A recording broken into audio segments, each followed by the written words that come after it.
Stari grad Srebrenik, dakle mjesto čiji faktički ostaci su danas vezani za ovu tvrđavu, je jedan od najstarijih srednjovjekovnih bosanskih gradova.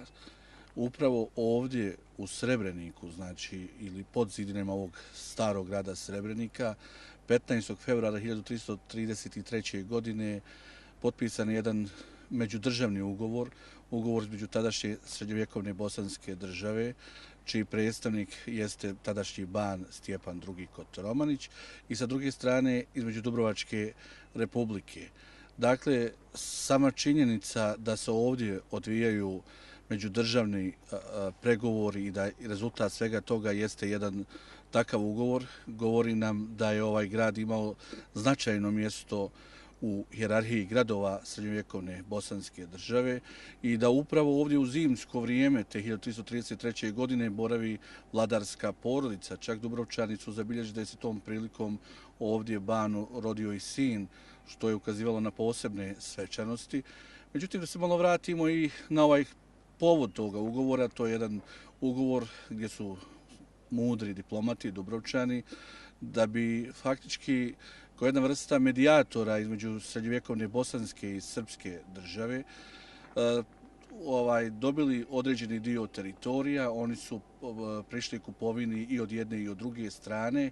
Jedan, dakle, ugovor je realizovan upravo ovdje u Srebreniku sa bosanskim banom Stjepanom II, a drugi je sa Dušanom, dakle, vezan znači za tadašnje prilike u srednjovjekovnoj srpskoj državi.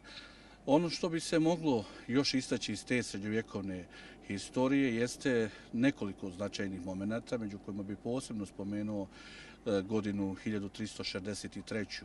Naime, te godine na prostore srednjovjekovne Bosne krenuo je sa ciljem da je vojno potčini tadašnji mađarski kralj Lujoš, i on je ovdje upravo pod Srebrenikom doživio jedan težak poraz. Mislimo, ne on, nego ugarska vojska, jer on je lično predvodio jedan pokret koji je išao otprilike prostorima tadašnje zapadne Bosne. On je doživio poraz kod grada Sokol na Plivi. Međutim, ovaj drugi pohod koji je predvodio njegov državni kancelar Nikola Kont je ovdje kod Srebrenika doživio poraz. I ono što je vrlo specifično tom prilikom jeste, da li u bijegu ili u kojim okolnostima, da je izgubljen ugarski državni pečat. Pazite, činjenica gubitka državnog pečata u srednjovjekovnim prilikama znači i potrebu verifikacije svih onih ugovora koji su ovjereni tim pečatom, da ponovnu njegovu verifikaciju.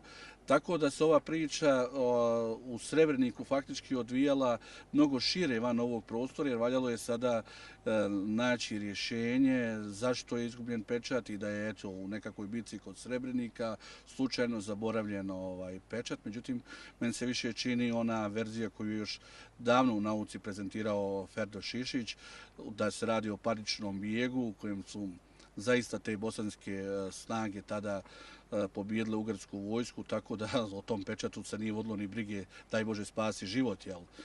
Tako da je Srebrenik imao zaista tu značajnu stratešku ulogu i sama struktura srednjovjekovnog grada govori o tome. Srebrenik je negdje već 1608. godine postao značajno ugarsko uporište. Naime, te godine su Mađari osvojili znači ovaj tvrdi grad i faktički on će biti pod mađarskom kontrolom negdje do 1443. godine. Svakako značajan kao strateško sjedište uslijed mađarskih ambicija da dalje nadiraju prema unutrašnjosti Bosne. Međutim, 1443. godine on će doći ponovo pod vlast bosanskog kralja Stjepana Tomaša i ostaće pod bosanskim okriljem do pada srednjovjekovne bosanske države 1463. godine. Međutim, ponovo naredne 1464. godine njegova sudbina će se vezati za Mađare. Oni će ovdje znači preuzeti ovaj dio od Osmanske uprave, znači koja je trajala u tom trenutku samo jednu godinu, i ovdje će znači egzistirati Srebrenička banovina. Dovoljno je sama činjenica da jedan ogromni prostor, znači svoje ime veže za grad Srebrenik govori o njegovoj tadašnjem njegovom značaju kao jedne urbane cjeline.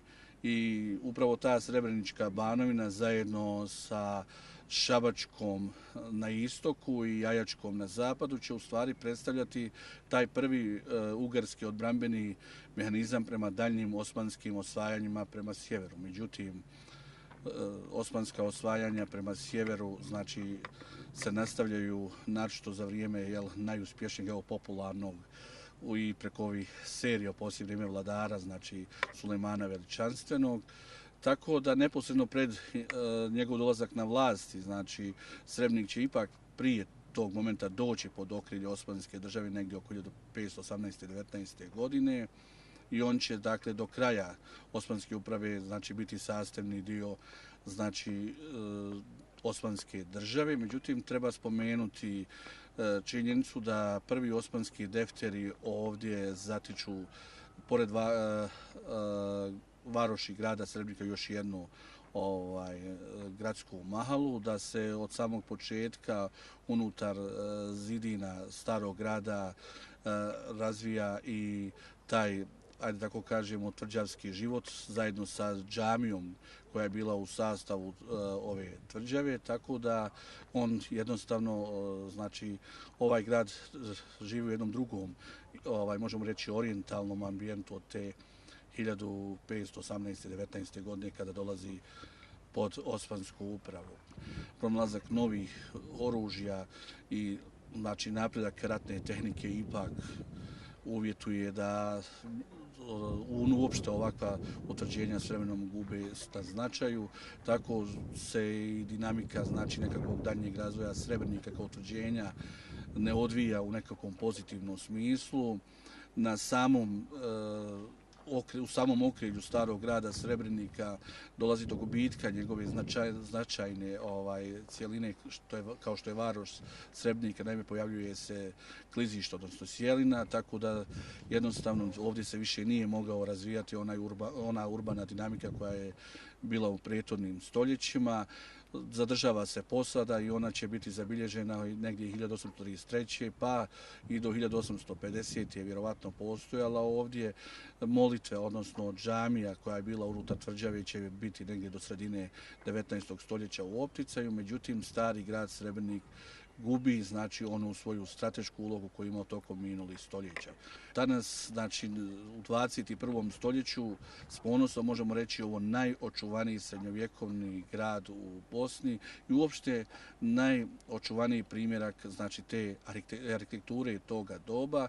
Znači Srebrenik je odolio zubu vremena, doduše određenim konzervacijskim radovima koji su rađeni od 1977. do 1981. i koji su rađeni u nekoliko posljednjih godina.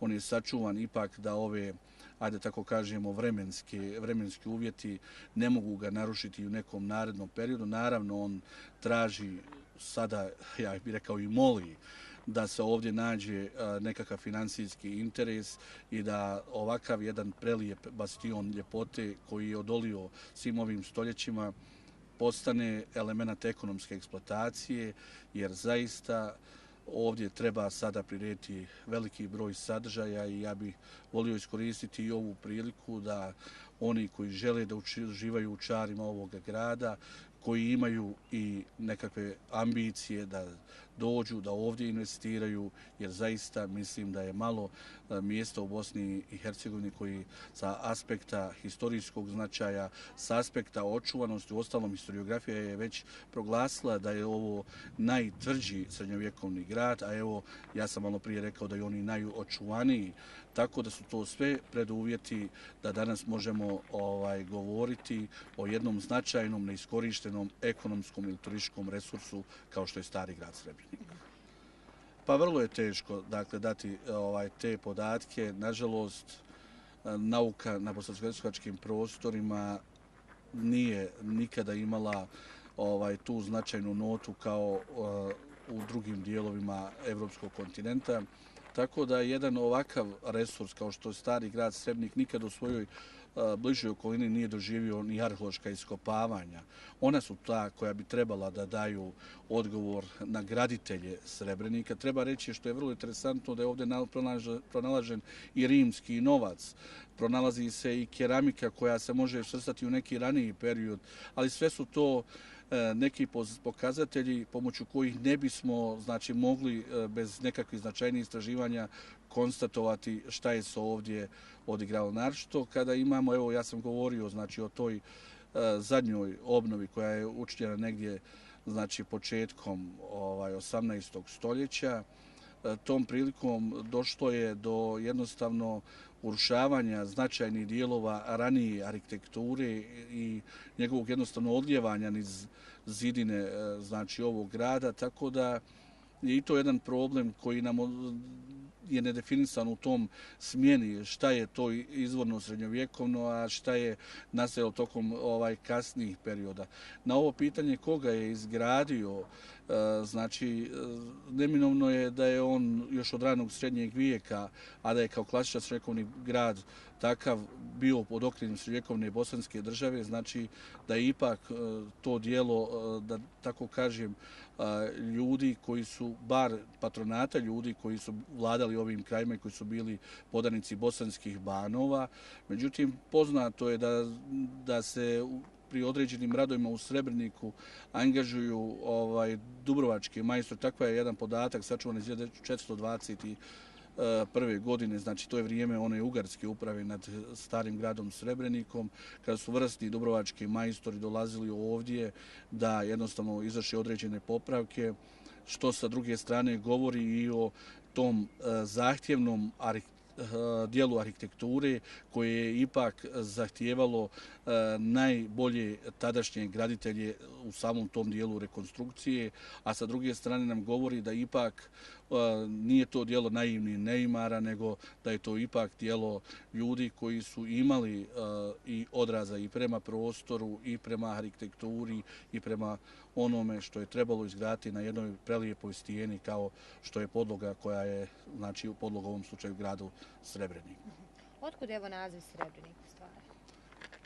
Što se tiče naziva, vrlo je teško odgovoriti. Naravno, ono što nas prvo vuče jeste pomisao na srebro i doista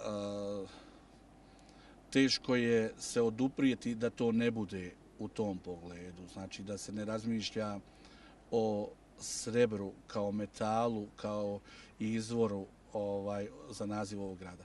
Sada, pošto na ovom prostoru nemamo rudnika kao što je slučaj sa Srebrenicom, naravno postavlja se pitanje otkuda taj naziv. Da li to vuče još iz antičkih vremena, naime znamo da je značaj antičke Argentarije, zatim Domavije i tako dalje, znači na prostoru Srebrenice, da li je to neka njegova predstavlja, da i zaista odgovor je vrlo teško dati i mislim da ćemo ostati, bar što se tiče toga, uskraćeni ne samo za neka novija istraživanja, nego i za dugi period i da će ona uvijek biti prostor nekakvim nagađanjima, alternativama kao što su ona da grad sja kao srebro ili ne znam da je ovdje bila kovnica novca, srebrnog novca i tako dalje. Međutim, prije nego što je se zvanično kovao novac, Srebrnik se pominje u historijskim izvorima pod tim imenom, tako evo na primjer da ta teorija otpada. Tako da sve je vezano ipak za ta nalazišta srebra, vjerovatno u nekakvom širem opsegu, znači tog strateškog značaja da bi trebalo tražiti porijeklo naziva Srebrenik.